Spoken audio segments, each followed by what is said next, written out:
Former seven-time Pro Bowler Antonio Brown, an NFL source, told ESPN that next season will allow the Raiders to find out if Derek Carr is the franchise quarterback of the future.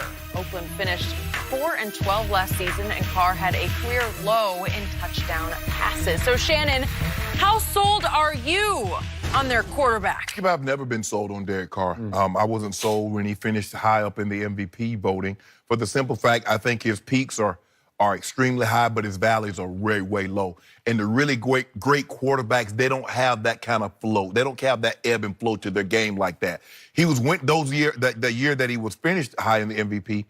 It was almost like very Tebow-esque because he had like stink it up for the first half, and then they was winning the game with 10 seconds left on the clock, or they put it out in the last minute of the ball game. And that's not, that's a great quality to have. But what you want to see is your star elite level quarterback, franchise quarterback, play well, play consistently. They're not going to always. I mean, it's not like, people like, wait, Tom Brady and Manning and all the greats, they don't throw for 300 yards every game. They don't not miss throws or throw an interception, but they don't have the peaks and the valleys that these other quarterbacks, and that's what set them apart. And so I've really never been sold on him. I think it will benefit, it's also going to benefit having John Gruden for his second year. Now, and people are like, well, what about AB? AB's going to help, but the thing that I think John Gruden will help Derek Carr, he will tell AB, shut the bleep up. Get in the huddle, run the route, run the play that I call. Yep. Derek Carr doesn't strike me as that guy that has that kind of cachet. And so hopefully that doesn't take place. We know it's going to take place. Hopefully Derek Carr can withstand that. But Skip, I've never been the biggest Carr fan. And people are like, well, it's kind of hard. It's kind of hard, Skip. I like when people are explaining, like when they try to explain to you about Kyler Murray, or they try to explain to you about Baker. I just can't put my hand on it, but he just has it. He just has that something about him that guys will follow him, and he never seems like he's out of place or he's out of kilter. That everything is just like, everything's gonna be okay, bro. I know it's chaotic out there, but we got this. I just never get that sense from Derek Carr, and so that's kind of why I've been out on him. He could clearly prove me wrong this year, but he better prove me wrong because basically this is a one-year deal. If he doesn't play like John Gruden expects him to play, when they get ready to head to Vegas, he won't be making the trip. You are probably right. There's been rampant speculation. He's not going to make the trip to this training camp, right? Because he's been on the trade block supposedly, reportedly. So yesterday, some pretty dramatic moves made again by John Gruden and Mike Mayock. No more A.J. McCarron. I thought for a while he was going to go forward with McCarron as his sort of Brad Johnson, right? That like the older quarterback, right? Yes. Rich Gannon. And yet he got cut, so now there's no immediate successor. Well, there's Nathan Peterman. You love Nathan Peterman. Here's a verb. Well, man, you out there playing like Peterman. But when somebody say you playing like Peterman, you straight up, you straight up trash. That's horrible. Not exactly a verb, but it's okay. Yeah, I get what you mean. He Peterman. You made it one. You Peterman that game. Yeah, you Peterman that game away. All right, that's good. I'll buy that. See, I like see what that. you started? I like that, actually. I do. So it sure looks like John Gruden said, okay, I give up.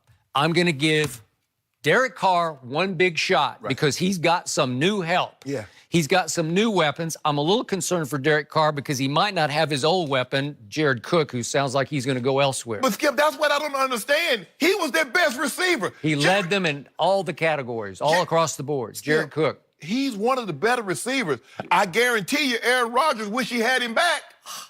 Well, guess what he did to me that one fateful playoff game? He went to Jared. Oh, he went to Jared. He went to Jared. Love that one. That was a hard catch, though, shoot. That was a hard catch. It was a pitch and catch. No, Skip. From 30 yards away, rolling to your left. I could have caught that with one hand.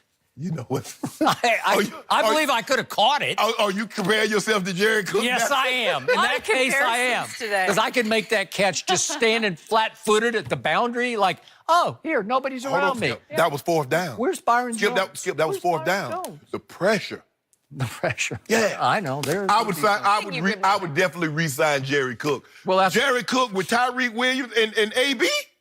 You got something, Skip. You got something. Yeah, Tyrell Williams. Tyrell, excuse me. And he's a good young player. Big physical receiver. And I always liked Seth Roberts because when they went on their magical run back in 2016, every time I looked up, Seth Roberts made another big clutch touchdown catch. Huh? His hands.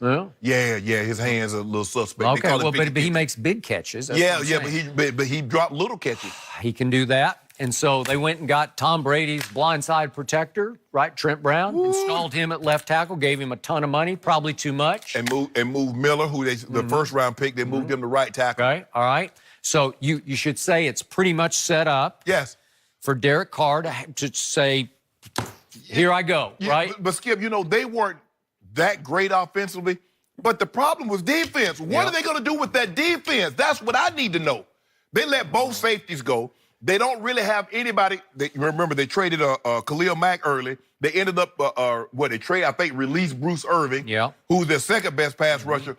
What are they going to do about the defense? I don't know. Draft for it. That's all I can figure out. They got picks. Skip, you're asking an awful lot to rookies. I mean, every once in a while you get rookies that come in and remember, there's no bona fide quality running back there either. So what are they bringing? Are they going to bring Beast Mode back? I don't know. They did sign the kid from Tampa, the muscle hamster, whatever, I forget his name. Doug Martin. Doug Martin. That'll work.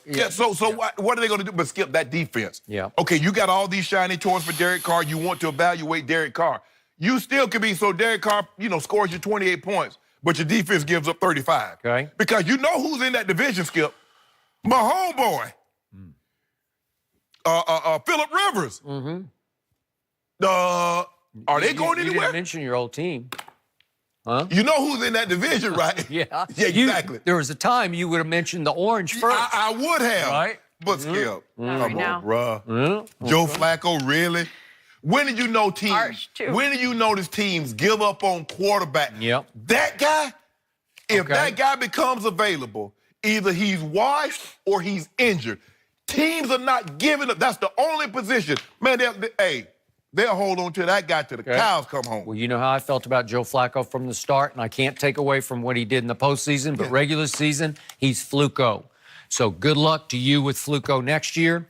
And now back to Derek Carr. I still believe in Derek Carr more than you do. Yeah, you do. I like what I saw in 2016, and again, you can say it's a blip, it's an aberration, but in 2016, until he got hurt, he played 15 games and they went 12-3. He wound up with 28 touchdowns to 6 interceptions, and I completely concur with your assessment. He could be shaky through the first half and maybe even through 3 quarters, but when it was time, when the money was on the table, he was flat out clutch. And maybe it's because they just sort of got on a clutch roll and they just kept stealing game after game. But I liked what I saw. And last year, he had a career-high 69% completion percentage, so he's got ability. He turned into your guy. Old Dink and Dat.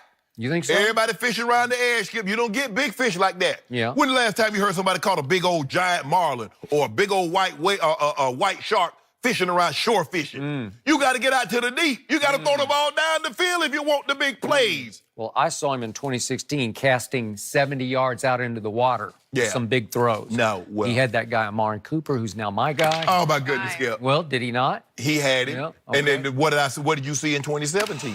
I saw an unhappy Amari. That's what I saw. And last year I saw an unhappier Amari for the first part of the year. Oh, my goodness. Yeah. Skip, you giving too much. You giving placing blame too much on everybody else. Amari Cooper was inconsistent with the Raiders, Skip. He made 2 Pro Bowls for 2 years. Skip, everybody make the Pro Bowl. Everybody makes the Pro Bowl? Yeah. I didn't. Well, if you'd have played, you'd have got one. Pro Bowl? There you go. Because first of all, guess what happens, Skip? Teams that go to the Super Bowl now, what happens? They don't get to go to the Pro Bowl. And now you getting the 7th and the 8th alternate. Come on, man. It used to be an honor to go to the Pro Bowl. Now, stop. It's too bad, kind of. Yeah, it is. I think.